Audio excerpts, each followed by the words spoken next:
Now, very first story. The minority in Parliament wants President Akufo-Addo to sack Finance Minister Ken Ofori-Atta over his handling of the controversial $2.25 billion bond issue last year. The minority MPs at a news conference on Wednesday vowed to trigger a parliamentary procedure to remove the minister if the president fails to act in 14 days. Minority Leader Haruna Idrisu, who addressed the media briefing at Parliament House Wednesday, said the Shraj findings into the matter stated clearly that the minister broke the law.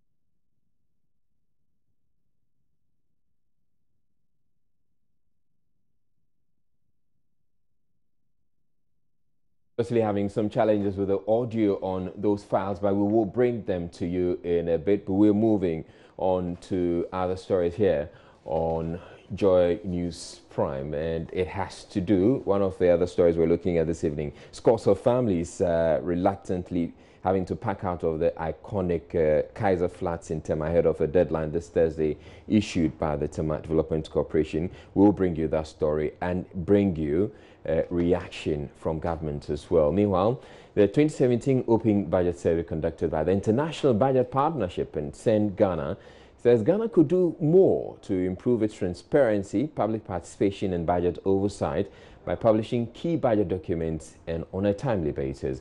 It's called Ghana 50% between 2015 and 2017. The mark falls short of the 67% target researchers describe as credible.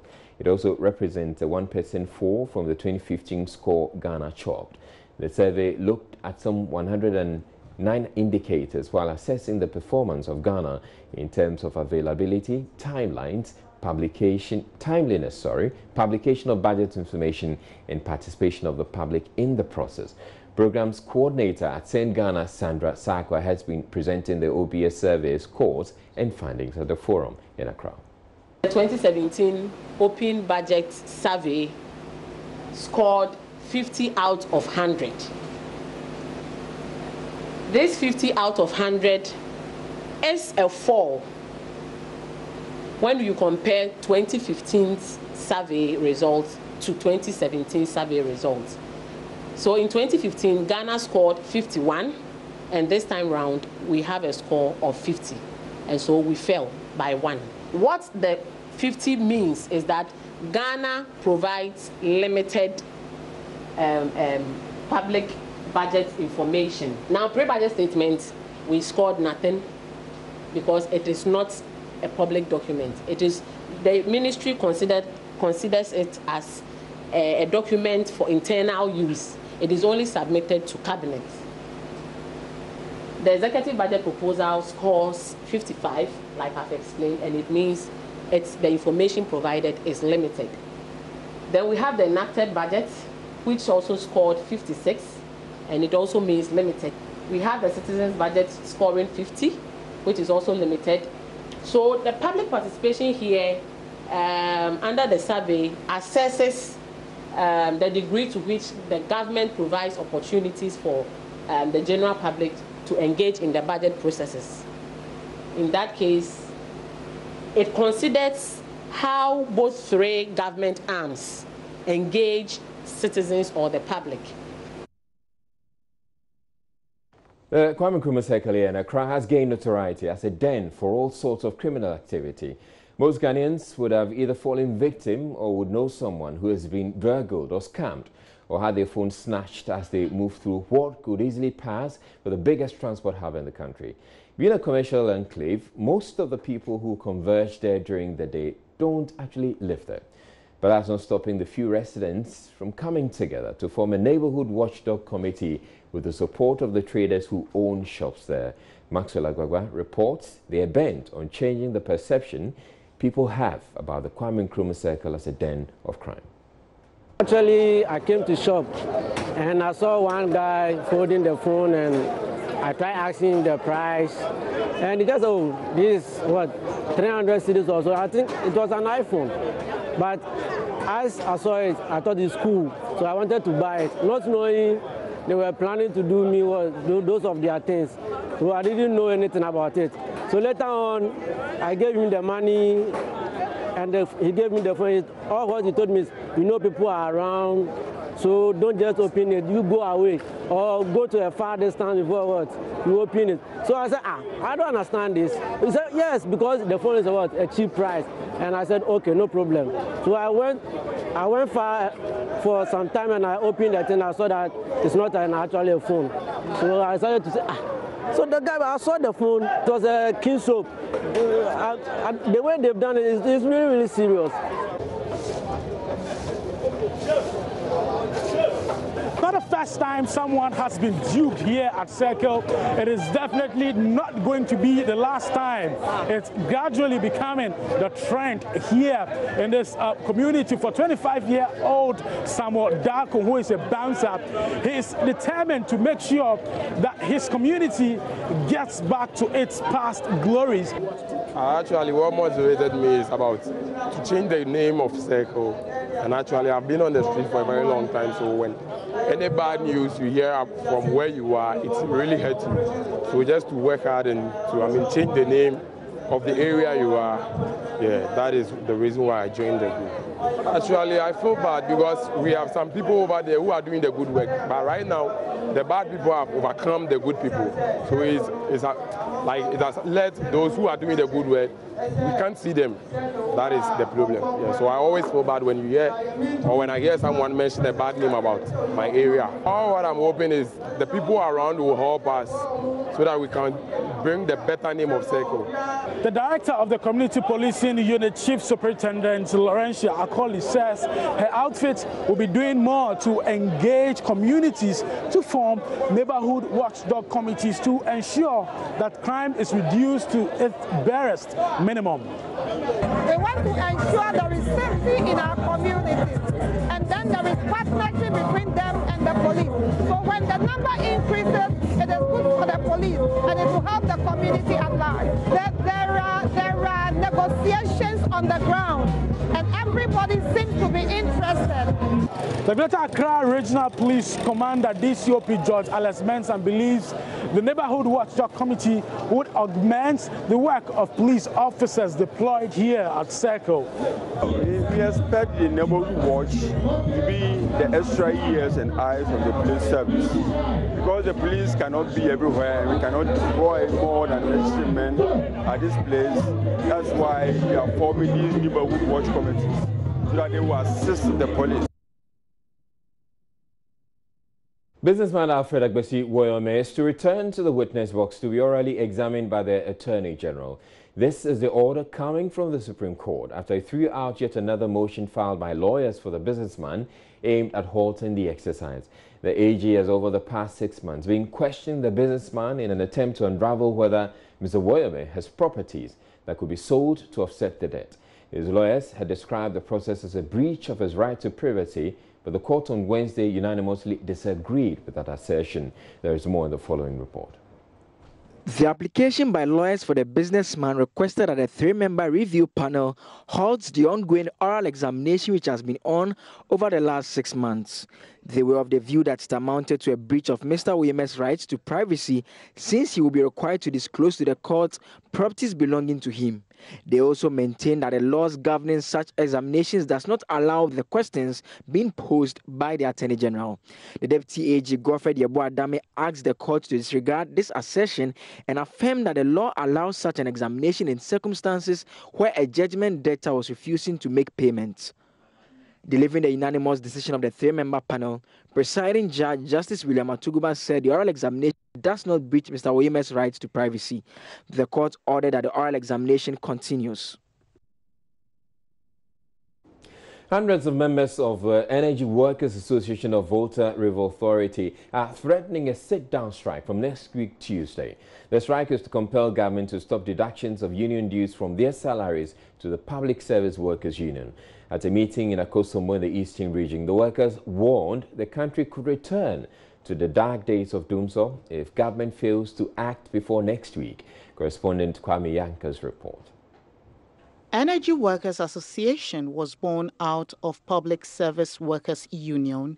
However, Management of VRA continues to deduct 2% of the salary of members and pay to the Public Service Workers Union instead of the Energy Workers Association. The development has drawn bad blood between the Energy Workers Association on one hand and VRA, Labour Commission, Energy Ministry and others on the other side. Workers say they've exhausted all avenues, with industrial action the only option on the table. According to Secretary of the Energy Workers Association, Reverend Edward Zente, the strike will be nationwide at every VRA installation and establishment. We have considered a lot of things. In fact, we've tried to work with VRA in harmony. But I think this verification that should have come on and it's not coming, which is creating this situation, would harm the authority and then possibly the whole nation. Because if nurses refuse to go to work, people will suffer. If the teachers refuse to go to school, the students will suffer and parents will suffer because they are paying fees. And if the technical men refuse to go to the powerhouse to work, you can imagine, because they even run shifts, you can imagine what will happen. So it has dire consequences, including doomsday. It can happen at any time. We will not exclude that. Meanwhile, some members of the Energy Workers Association are appealing to government to step in before the situation gets out of hand. They say the least amount deducted is about 40 Ghana cedis every month. We have written to effect that we don't belong to the PSW, which by law it has been agreed. We have issued a certificate to be on our own. The only stay is the deduction. Our money is being deducted by the end of the month. The money doesn't come to our account, but it goes to the PSW. All that we are asking that our money should come to us. We are fed up. It's a long time.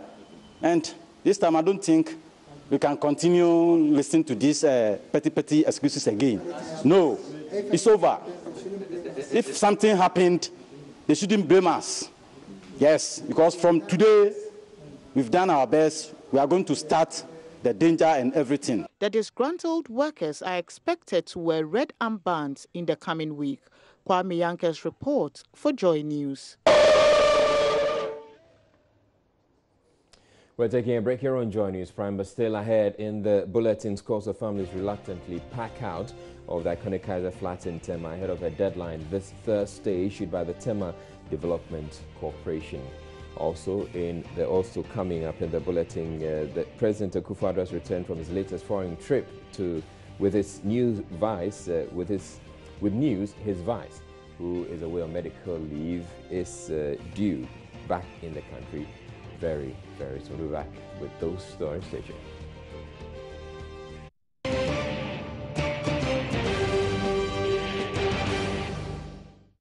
Some residents of the iconic Kaizer flats in Tema have less than 12 hours to pack out their belongings or risk forceful eviction. It is to pave way for the demolition of 4 of the multi-story flats said to have developed structural defects and become a potential hazard. Several attempts by the Tema Development Corporation to pull down the building since 2013 have been unsuccessful, but officials say Thursday deadline is non-negotiable. Joy News' Matilda Vamega was in Tema to see some of the residents pack out. The enclave, where the flats are situated at Community 4, have about 15 of them and has been home to hundreds of families for the last 50 years. TDC is, however, targeting only 4 of the blocks for now, after they were found to have developed cracks and other visible structural defects sometime in 2012. Iron rods used in the building have become exposed and the wiring is hanging loosely. For Isaac Lomote and his family, this has been home for over 51 years. His is only one of over 80 families to suffer the fate of eviction on Thursday morning, should they fail to move out by Wednesday night. Honestly, it has deteriorated. Yes. If you go around the flats and then you watch around, it has deteriorated a lot. First, we were renovating it every 3-4 years. But after TDC came in to stop us, we stopped renovating it because they said they want to repossess their flats. So we stopped renovating it. But it has deteriorated, seriously. So what brought about the contention between the residents and the TDC? The contention was we wanted a relocation. We wanted somewhere to go and live. They should give us somewhere to go and live. That has been the bone of contention from 1989 till now. Not that the residents, yes, not that the resident doesn't want to move out, but where are they going to? The main concern is the relocation. Most people living here are widows and widowers. Are you getting me? It's not pensioners and how many people can afford it? Many families are likely to be affected with orders. For 400 people.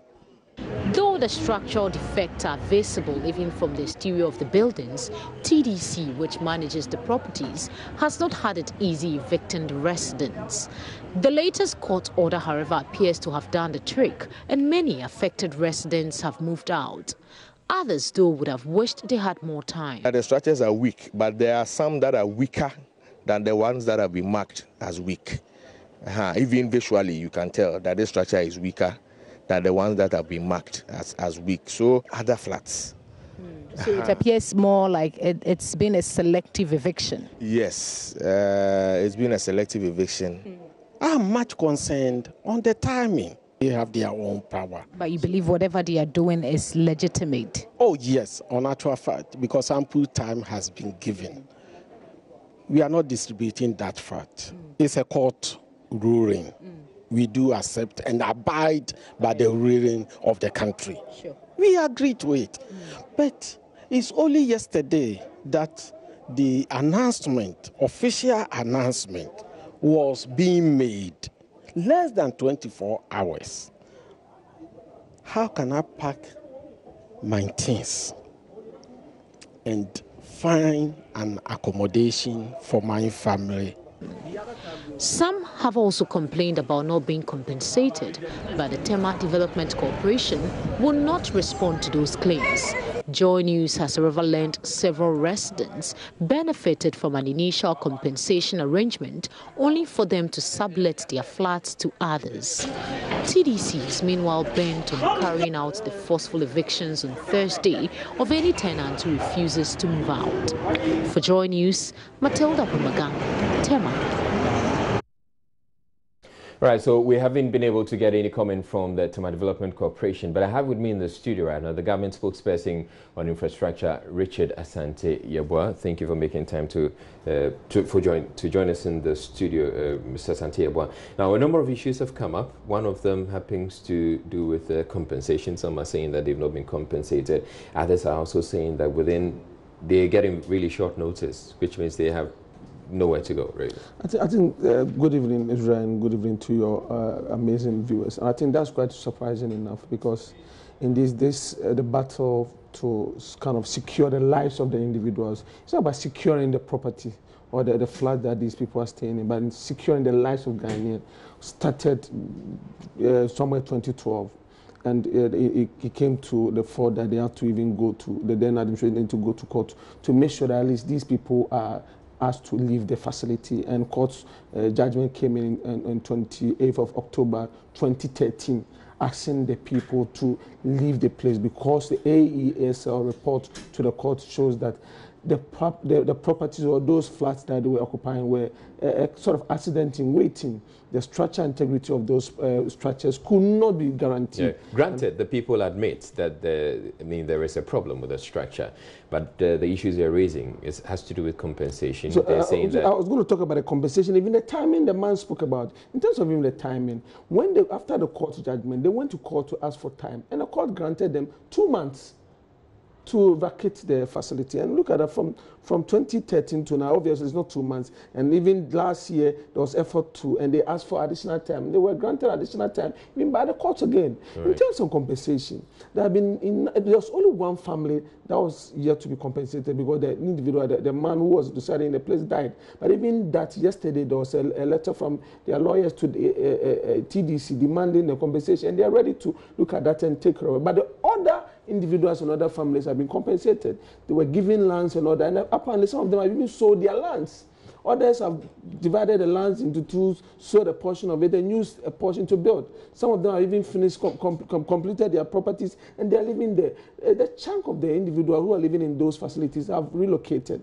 Just left with some few people who we know that in the course of time, they are also packing their things and they are leaving the place. But the point is that we want to secure the lives of these people living in there. We don't want the incident that happened in Melcombe, and if you remember a year ago, there was an incident in the Volta region where 6 kids lost their life as a result of building collapsing or caving in on them. Granted, that is what we are trying to prevent. Are these 4 structures the only ones that are being targeted, or intend to move on to other structures? I think there are other structures that I think is being done in phases. Let's finish this phase. These ones are in quite a serious situation. When we are done with this, we will look at other structures. But the point is that even beyond the fact that when these were being compensated, when the TDC redevelop these structures, they are going to be given the first opportunity to buy. Is that really the case? Yeah, because they've been told all this. They have been told that? All these discussions have been seen. It has gone on over the period. So that is why you realize that at the end of the day, yesterday, and when NADMO went to declare the place as a disaster zone, that they need to vacate the place,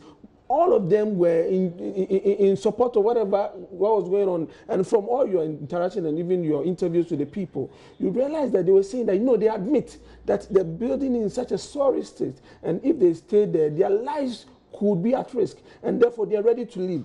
And that's what NADMO is trying to do. So we are trying to offer some sort of human face and human touch. Let them understand that you are Ghanaians. We value you. We value your lives. That is the most important thing, to make sure that every single Ghanaian is safe in there. There are cases in there. They could be the next Israeli, the next Nana Dankwa Akufo-Addo, the next whoever. They could be the great sons of this country. So let's make sure we protect these people. Let me get you on this again. You're assuring them that once the buildings are being redeveloped, they have the first right to occupy. Of course, if they have the first right of purchase.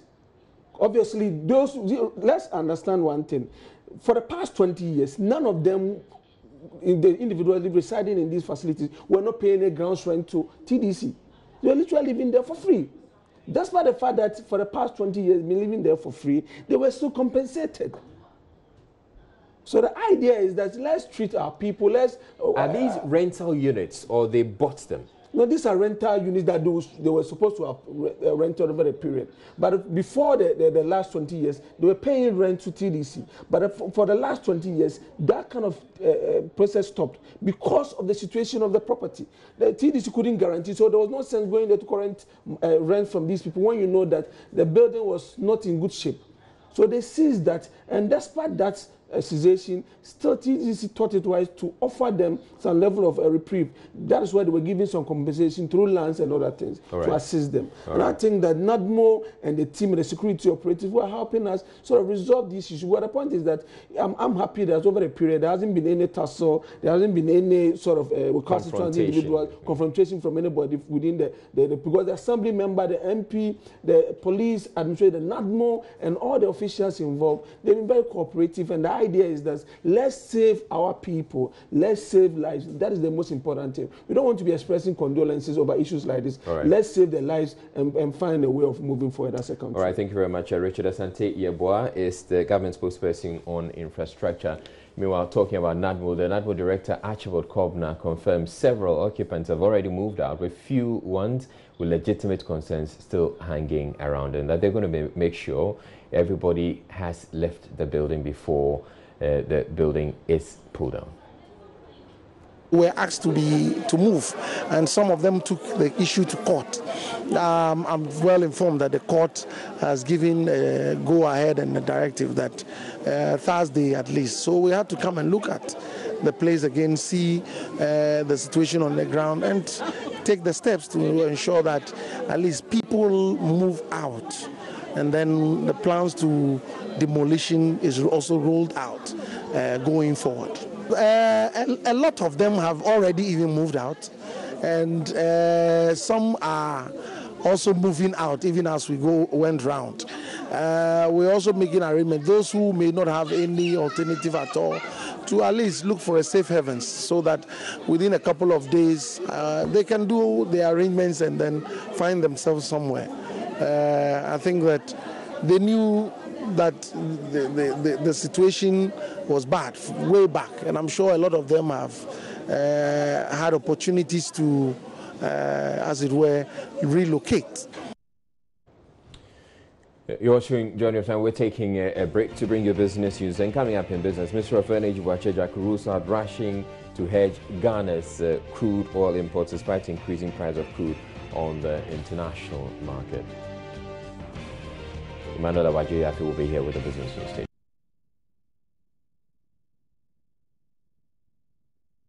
Hello, time now to do some business news. My name is Emmanuel Awaji. Now, Energy Minister Boakye says government is not in a rush to hedge its oil imports. The country is currently looking at the option of having an insurance program for its oil imports. This is to protect the economy and government's finances from rising crude prices. However, some have said it is expensive and government should not go for the facility, but Mr. Ejakon disagrees. As a former investment banker, I will not tell you that the matter of hedging is something you jump in and out.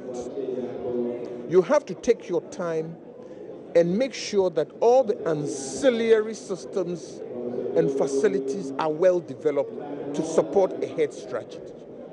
We will not rush into it, neither will we tarry into it. And when we feel that the time is appropriate, when we feel that the systems have been developed, then we will make that decision. I don't see that happening this year then.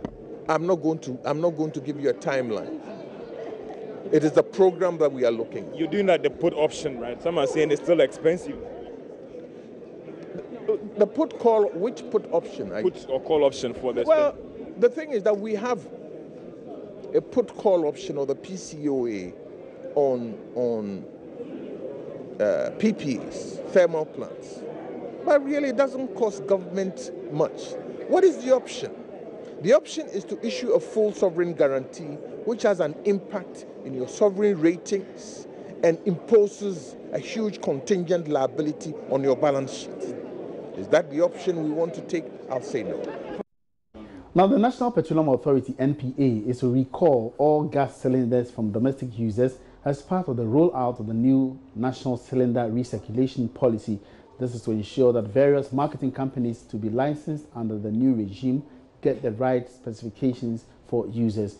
Chief Executive of the NPA, Hassan Tampuli, who disclosed this in an interview, emphasized safety assurance under the new program. This was at the sidelines of the ongoing first National Petroleum Downstream Colloquium organized by the NPA under the theme Ghana's Petroleum Downstream, Then, Now and the Future.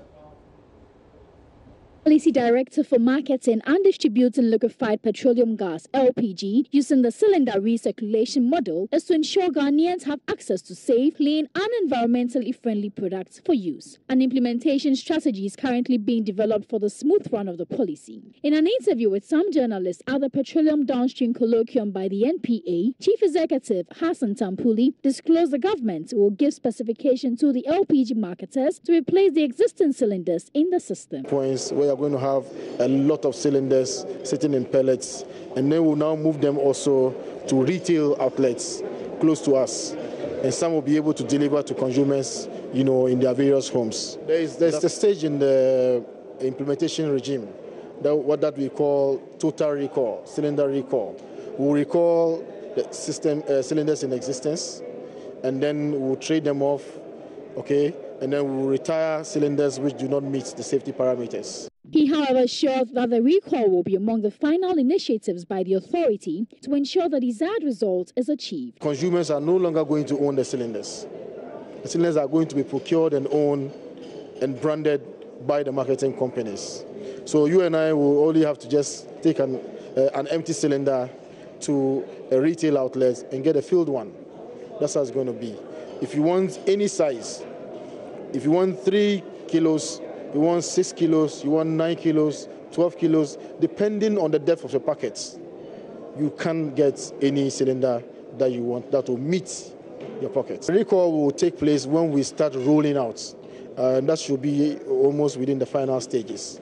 Because when you do that, consumers will now have to give out their cylinders. that should come at the last stage when we know that the marketing companies have gotten enough cylinders to roll out. The objective of the colloquium is to create a platform for the National Petroleum Authority and other downstream stakeholders for dialogue to enhance development of the sector.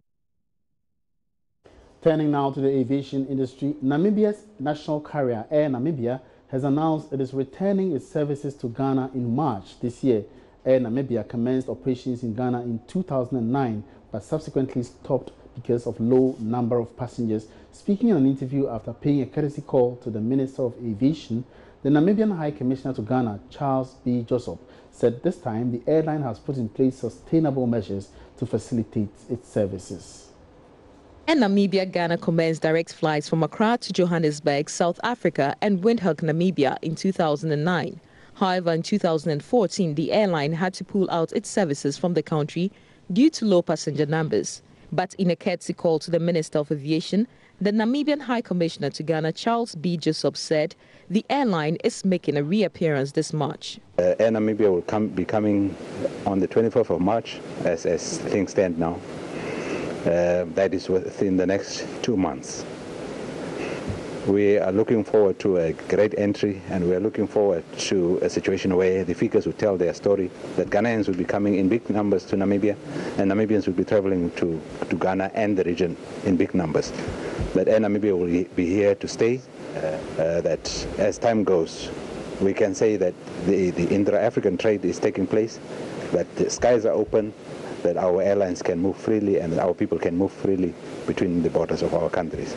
And ultimately that there shouldn't be any obstacles in that endeavor of our people wanting to do trade and business. One factor that was given to us was the lack of a mission on the ground and visas being difficult to come by. People had to go to Nigeria for their visas or had to send their documents. I came here January 2015 to set up a resident mission. So we have now dealt with the visa issues. It is quite easy to get a Namibian visa, of course, provided you just satisfy the very simple requirements. So we have dealt with that. On her part, the Minister of Aviation explained the re-entry of Air Namibia is timely for the sector's development. So it's all in pursuit of our vision of making Kotoka International Airport, our biggest airport in Ghana, the hub for aviation in the ECOWAS region. And now we are being sought after like a good bride. And Air Namibia is coming back because the condition is favorable. And it's all because of the hard work put in by our president to sell Ghana. His motto, Ghana Beyond Aid, ties in very much so with that vision, because he believes that African countries can develop on their own through this type of cooperation, commercially, economically, tourism-wise, and education-wise. So I believe we are all happy. This is very good news. As much as we want people or airlines to come from other places, we entreat African airlines to take advantage of our open skies and to come and do business with us. Besides Air Namibia, Qatar Airways has also indicated it will commence operations to Accra. Sheila Tamaklo for Joy Business. Now, Managing Director of Kasapreko Company Limited, Richard Ajayi, has announced plans to project the company's presence on the international market. Richard Ajayi made this revelation on Wednesday at a press briefing to announce the company's achievement of international standard certification, the ISO 22000-2005 Food Management Systems. ISO 2200-2005 Food Management System is an international standard requirement that ensures compliance with applicable statutory and regulatory food safety requirements in organizations. Managing Director of Kasapreko Company Limited, Richard Ajayi, believes achievement of the ISO standard is an indication of effective systems put in place by the company and its continuous improvement of its food safety and management process. We feel that taking this step to attain our ISO certification is a great step for us. It shows that Kasapreko really cares about quality. We could have done our own quality certifications in-house. However, we've gone a step further to invite SGS to do the audits for us and get us this certification. And as you know, this certification will not be approved or audited by our internal guys. It will be audited by the external team from SGS, which gives a great, should I say, a big stamp on the quality systems that we have, at the same time the quality products that we have. According to him, this will also give them an edge over their competitors and also provide an opportunity to liaise with international airlines for sale of their products. ISO certification has also given us an edge in the export market because we've started exporting to countries like the US, UK, South Africa, Nigeria, Russia, a lot of countries outside Ghana. We've also started talking to a lot of airlines, international airlines as well as local airlines. So this certificate gives them the confidence that every product that we are trying to sell to them or sell outside the borders of Ghana means that the quality is the same standard as any other beverage company in the US or in the UK. So quality-wise, we are the same with any products on any international flight or any international supermarkets. Meanwhile, Commercial Director Gerald Bonsu is calling on the Food and Drugs Authority to ensure all beverage companies comply with the restriction on alcohol commercials within the time stipulated. He believes this will create a level playing ground. FDA ban has come as a law. It has really affected our awareness creation in terms of advertising from 12 to midnight in the day. We have different forms of doing adverts. There's a lot of, we have billboards, you have our social media. I think what they are doing is a fair play. FDA should make sure that all the big players or the major or the small players are all compliant to the regulatory or the laws that they've given us. Kasapreko Company Limited is one of the leading and successful alcohol and non-alcoholic beverage producers in the country.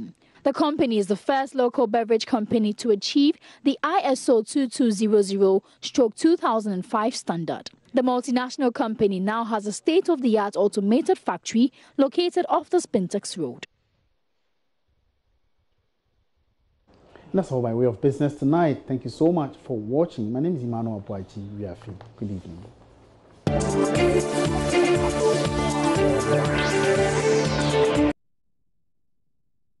The minority in parliament wants President Akufo-Addo to sack Finance Minister Ken Ofori-Atta over his handling of the controversial $2.25 billion bond issued last year.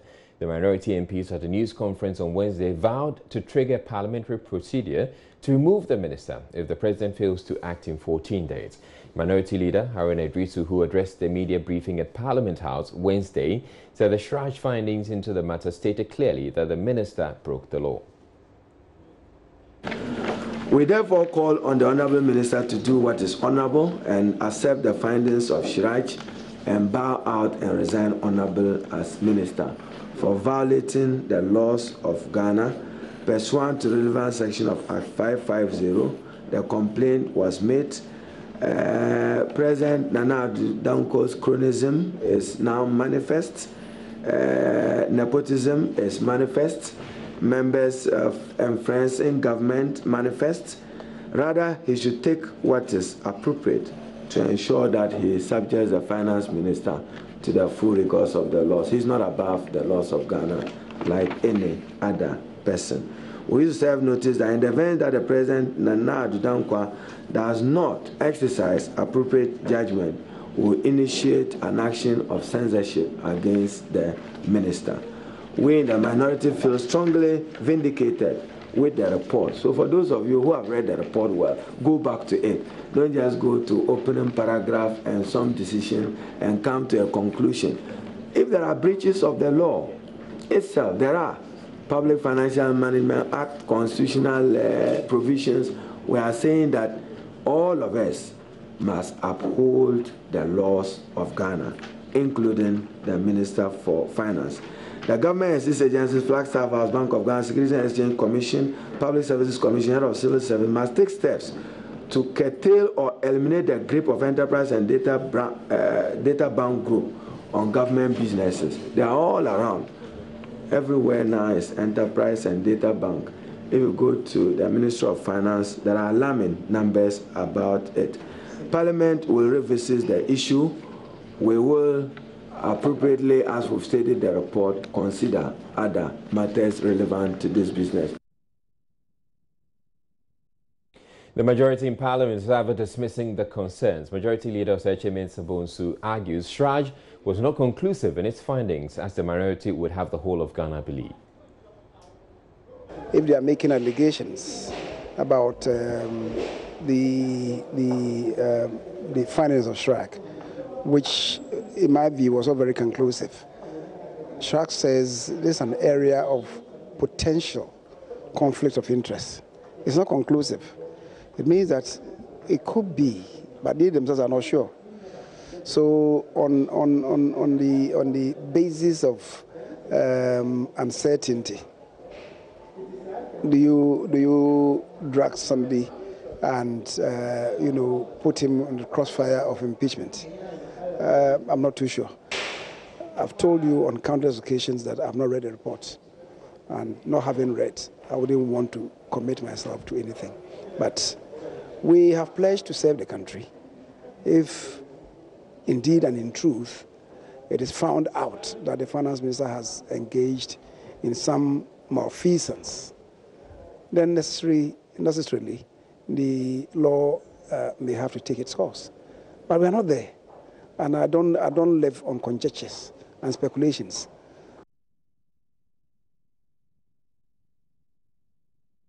NPP MP on the Finance Committee, Daniel Ochim Abuaje, on his part, says the minority is overreacting.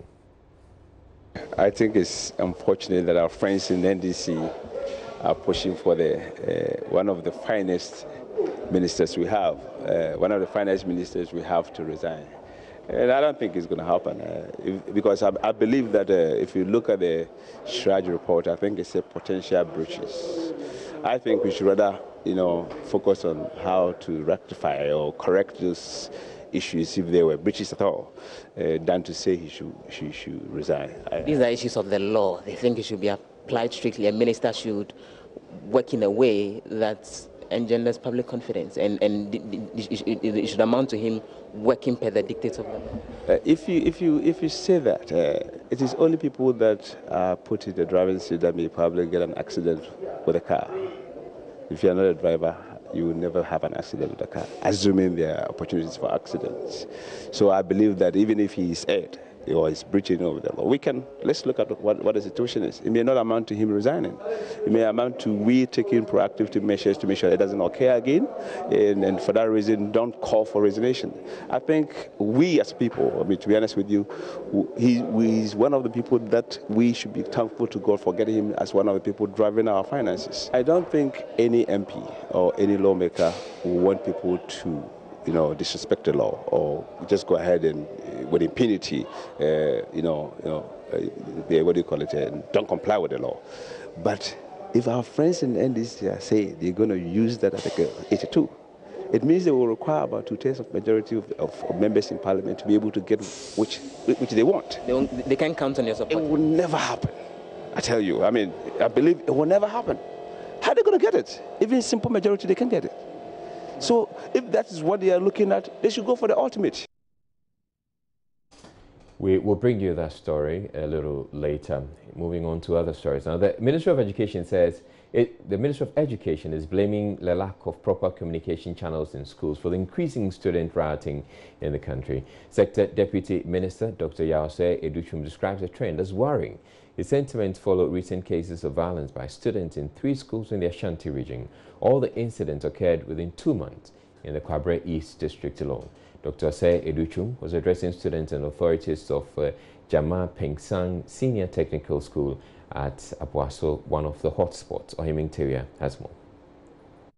Sims Senior High School at Fadi, Kofiaje Senior High Technical School at Bampenase are the other schools which have seen violence lately. Rampaging students damage public and private property, including cars on the campuses. In the Jama Pensan incident, 4 students were injured and had to be treated at the local health center. Irate students damaged headmaster's residence and other property. Dr. Osei Aduchum, who has been speaking to students and school authorities, says the Education Ministry is unexcited at the development. I'm here today to address the student population and talk to teachers and administrators. Of course, we are not happy about the news of demonstrations and riots in the schools in this particular district. And I came to have a first-hand information from teachers, from staff, and from administrators. Yes, I'm not happy, but I also feel that there's an opportunity for administrators, headmasters, assistant headmasters to maintain an open channel of communication, so students won't feel like we have to demonstrate for our views to be heard. And I've also advised the students not to resort to violence as a way of airing their grievances. So both sides have something to learn from this and be able to sit down and say, how can we take these children as ours and listen to them and share opinions with them and let communication be a dialogue instead of a monologue. Dr. Osei Aduchum wants students to use approved communication channels to seek redress to their grievances. There were questions on whether or not students will be surcharged with the cost of damaged property under the free senior high school program. The children need to be told on no uncertain terms that you do not destroy school property because you have a disagreement with the headmaster. No, you can't do that. You're not supposed to do that. This is 21st century. Find a ways of communicating. Ghana is not about violence. Ghana is a peaceful nation. Our actions should show that we are a peaceful nation. So that is something that we draw a line. We don't want kids to think that they can just go on rampage to make their voices heard. Students across the country should begin to understand that there are accepted forms of communication and that has been laid out by the Ghana Education Service, and they should follow that. You have district directors that you can talk to. You have regional directors that you can go to. So resorting to violence should be the last thing that they should think about. Damage to school property, I think there are acceptable procedures to do that, and I'm sure the school, through the Ghana Education Service, will take care of that. Over the years, we know what happened. You destroy school property, you pay for it. Dr. Osei Aduchum also visited the Kumasi Senior High Technical School over reports as students pull a gun on the police personnel. Media reports quote school authorities as indicating an unnamed student attempted to shoot security personnel in a swoop on smoking gangs. Police, however, contradicts the claim, insisting it never happened. Dr. Osei Aduchum reinforces the police account. It's unfortunate that a news reporter carried a story that said a student has shot a police officer. There's nothing about that is true. They've explained it to us. There's a report they've written. The police have corroborated their story. No student shot anybody. What happened was that the student who had scaled the wall, on the other side of the fence, there was an altercation between a community police and one of the students. There was a minor injury. From Kumasi, for Joy News, Kwame Nkrumah reporting.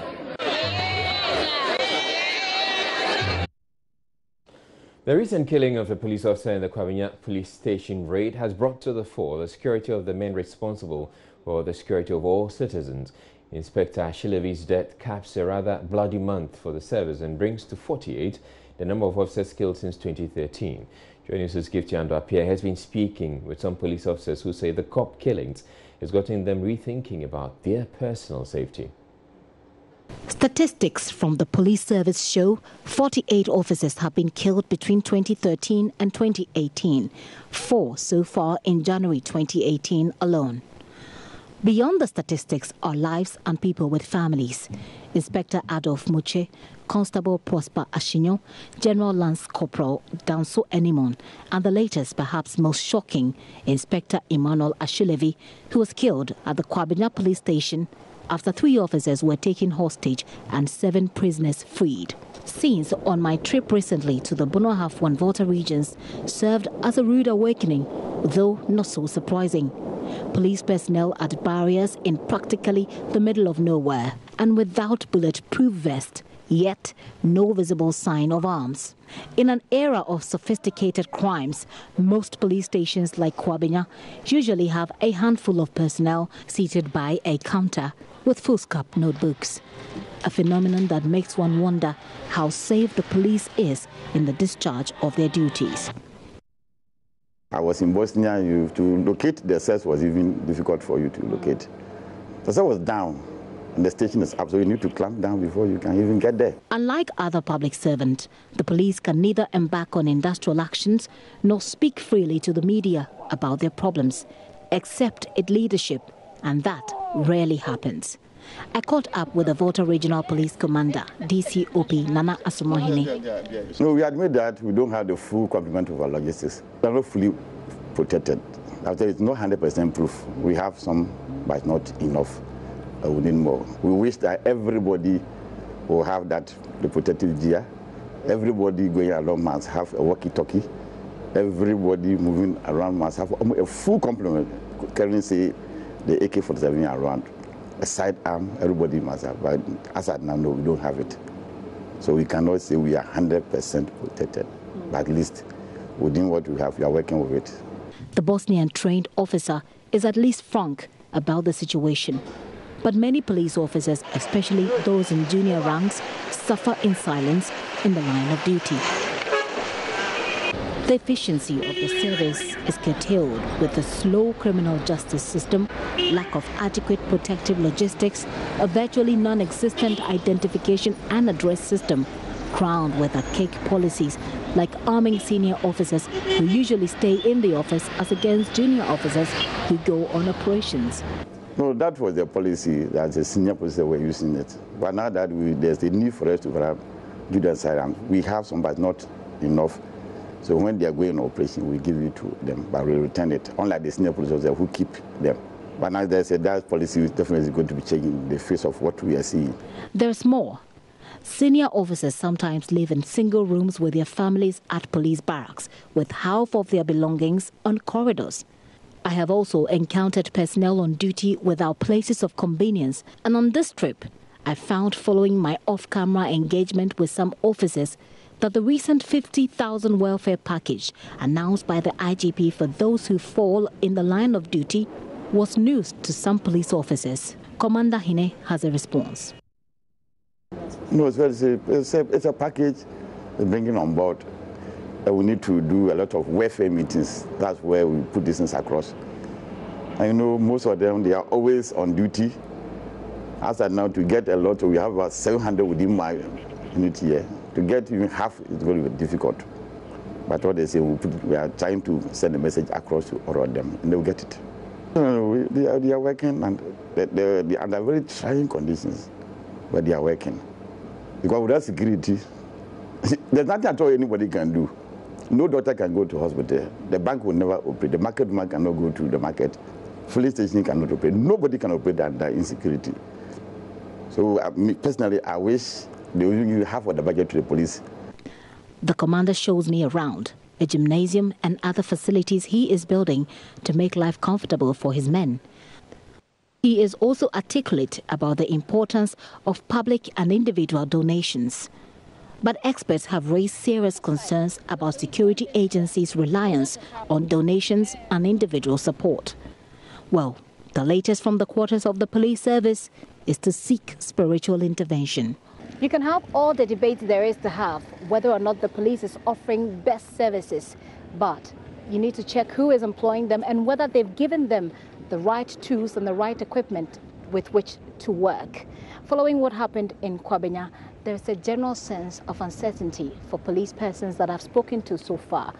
They're not sure whether or not the day will end with them alive or dead, like their colleague.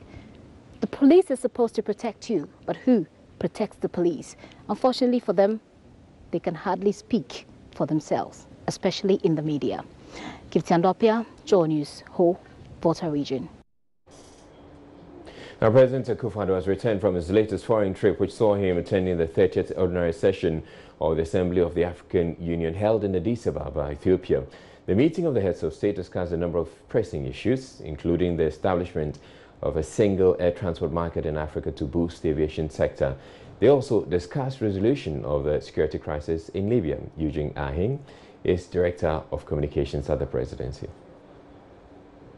For the two-day summit at the AU, which ended on the 29th of January, the main decisions that were taken first and foremost included the establishment of a single Africa air transport market, which intends to boost the aviation and tourism industry amongst the members of the African Union, and as well as connectivity that's currently between the member states of the African Union. Currently, there are 23 members of the AU which have ratified the establishment for the single Africa air transport market. Now, secondly, the establishment of the Continental Free Trade Area was one of the areas which was also agreed on.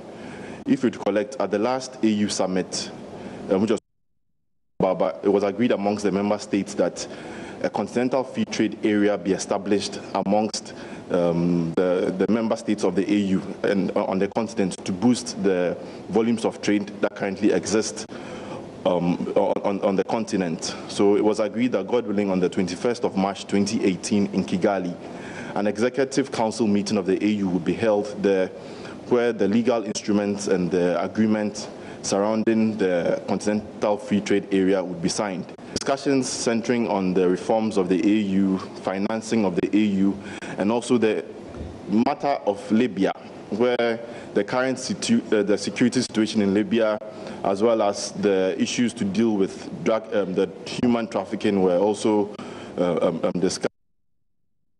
The president, on his way back, made a stopover in South Africa, where he attended the funeral of music legend Hugh Masekela, who died on January 23 after a long battle with cancer. Meanwhile, the Vice President, Elijah Liu Mahama, is expected, Alhaji Mahmoud Bawumia, is expected to return to the country before the end of the week. The health status of Dr. Bawumia has been the subject of controversy over the past few days, but Eugene Ahing says the arrangement for his return before the weekend hasn't changed. He's due to return before the end of this week. So what will be the case? Definitely, if there's any information as to his return, definitely, as we put out in the statement by the Chief of Staff, that whatever information regarding him, whatever information that's agreed upon, definitely you'd get to know. But whatever be the case, we made it clear that he was returning before the end of this week, and that position still holds. He definitely returns before the end of this week. But whatever be the case, I'm sure, just as we did when he was not feeling well, we let the Ghanaian people know. When he's coming back, definitely we'll let the Ghanaian people know about it. The Adaklu District Assembly in the Volta region has commenced nursing of varied special cassava species to the establishment of a proposed starch factory to be situated in the district. The species, which are said to have very high starch content, will be distributed to outgrowers for cultivation and supply to the factory when it commences production. The Adaklu District is expected to be the first to have a factory and the government one district, one factory policy in the Volta region. Joining us, Fred Kwame Nkrumah visited the nursery and filed the following report. The Adaklu District Assembly has acquired 16,000 acres of litigation-free land at Adaklu Pechu for the cassava plantation and establishment of the starch factory. About 650 acres have been cultivated for reproduction. 3,000 farmers are expected to be registered as outgrowers who will be supplied these special cassava species for cultivation. The district chief executive for Adaklu, Fanuel Donko, indicated the assembly, in collaboration with the One District, One Factory Secretariat, is working hard to ensure the factory takes off in earnest. So far, we've cultivated 650 acres with different pieces of cassava. The target is we'll be cultivating 16,000 acres, but so far we've done 650 acres of land, and very soon we will commence production. An estimated 4,000 direct and indirect jobs will be created with the establishment of the starch factory. Residents are optimistic the factory will curb the rural-urban drift and facilitate socio-economic growth in the Adaklu area.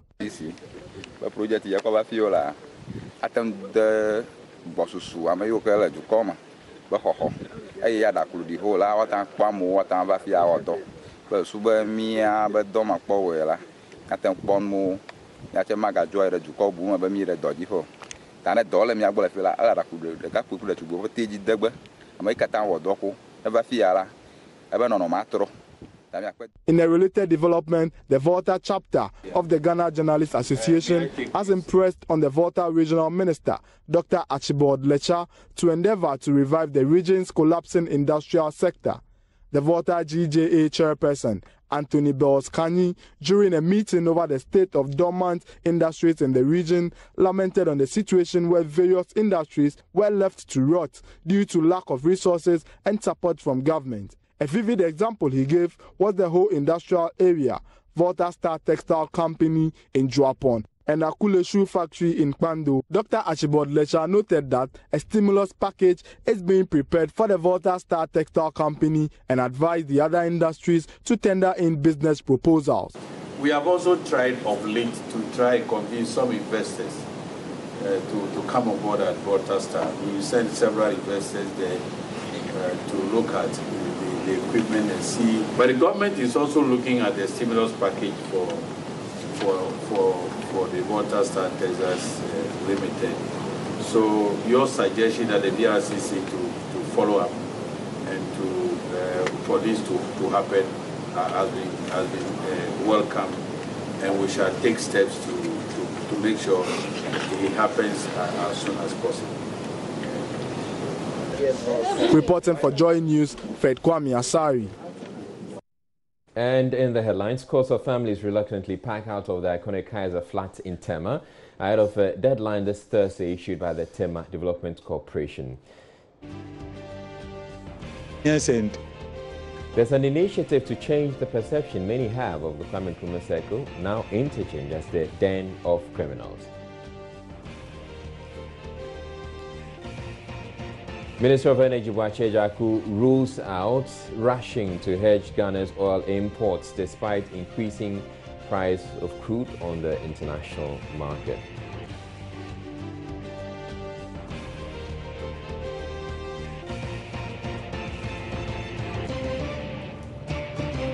And the minority in parliament are threatening to trigger a process to remove the finance minister if the president fails to do so in the next 14 days.